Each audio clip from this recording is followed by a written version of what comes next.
Hi everyone, मैं ख़दीजा हूँ और आप मुझे अनफ़िल्टर्ड ख़दीजा पर सुन रहे हैं।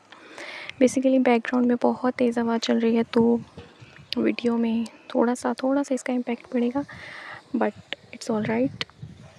आज संडे है और मुझे पता नहीं क्यों ऐसा लगता है कि संडे और मेरी नींद की कोई पुरानी दुश्मनी है।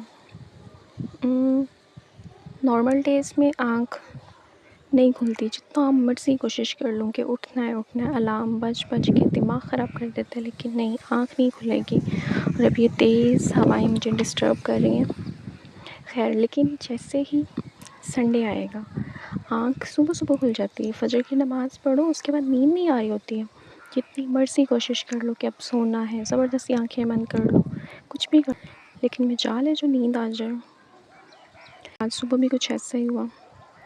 तो जब आँख खुल गई, उसके बाद काम वगैरह करके मैंने सोचा फ़ारिग हूँ तो चलो ड्रामा देख लेते हैं।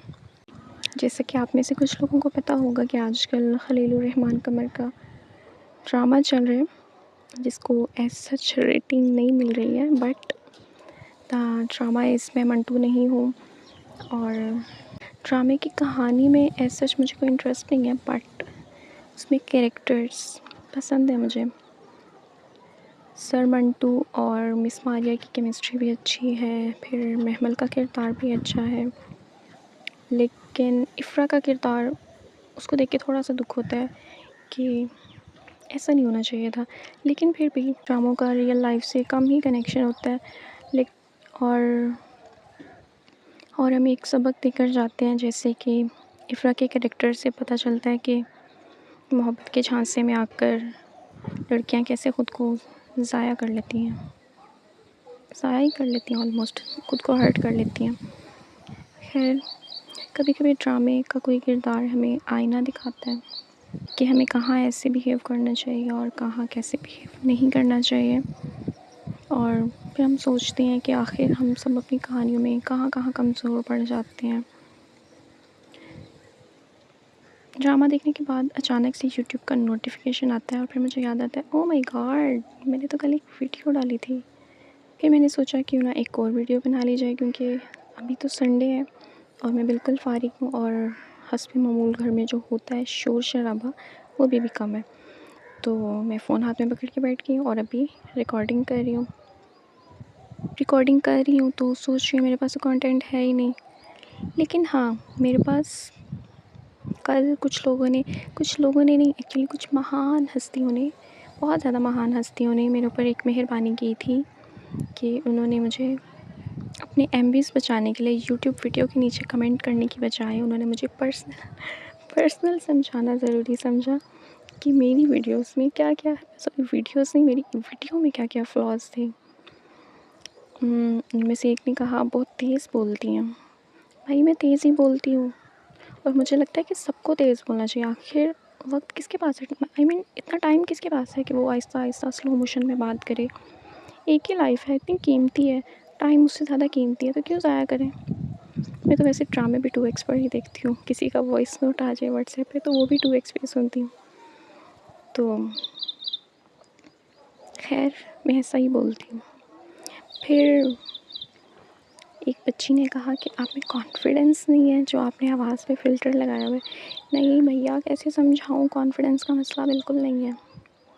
ये एक्चुअली उन रिश्तेदारों की वजह से है जिन्हें अपनी बेटियों का शादियों पर डांस करना बिल्कुल बुरा नहीं लगता, लेकिन अगर मेरी आवाज़ उनके कानों में पड़ जाए तो वो फ़ौरन बोलेंगे, अस्तग़फिरुल्लाह, ये लड़की हमारे ख़ानदान की इज़्ज़त खाक में मिलाने के लिए चल पड़ी है। खैर, वैसे भी हमारी मिडिल क्लास घरानों में वीडियोस बनाना, टिकटॉक पर आना, लाइव आना, ये सब कुछ अच्छा नहीं समझा जाता।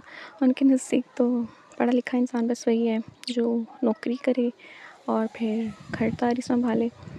अगर कोई ऐसे काम करता है तो मतलब उसको फ़ारिग समझा जाता है।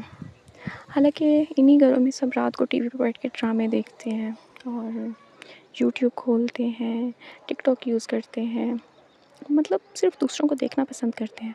अपने घर से कोई कुछ बनाए तो उनको बुरा लगता है। खैर, इसलिए मैं कहती हूँ कि आवाज़ बदल लेनी चाहिए ताकि अपने दिल की आवाज़ बंदा खुल के बोल सके। अक्सर ज़िंदगी में हमें वही बातें रोक लेती हैं ना, जो हम कह नहीं पाते। शायद आपने भी कभी महसूस किया हो कि दिल के अंदर कुछ जमा हो जाए तो फिर हैवी सा लगता है, और जब वही बात किसी अपने से कह दें या कोई दोस्त सुन ले, महसूस कर ले, तो अच्छा लगता है। और यही वजह है कि मैं भी यहाँ बैठी हूँ, इतनी तेज़ हवा चल रही है, और मुझे पता है वीडियो में लाज़मी इसकी वजह से कोई ना कोई झोल आने वाला है। मेरे पास कुछ भी नहीं है बोलने को। इतवार है और बोर हो रही थी, तो मैं भी फ़ोन पकड़ के बैठ गई हूँ।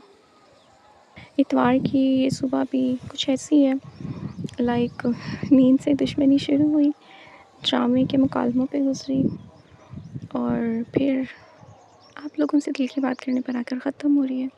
एंड आई थिंक यही पर्पज़ था मेरा कि मैं चैनल बनाऊँ जहाँ बिना जजमेंट के मैं बोल सकूँ।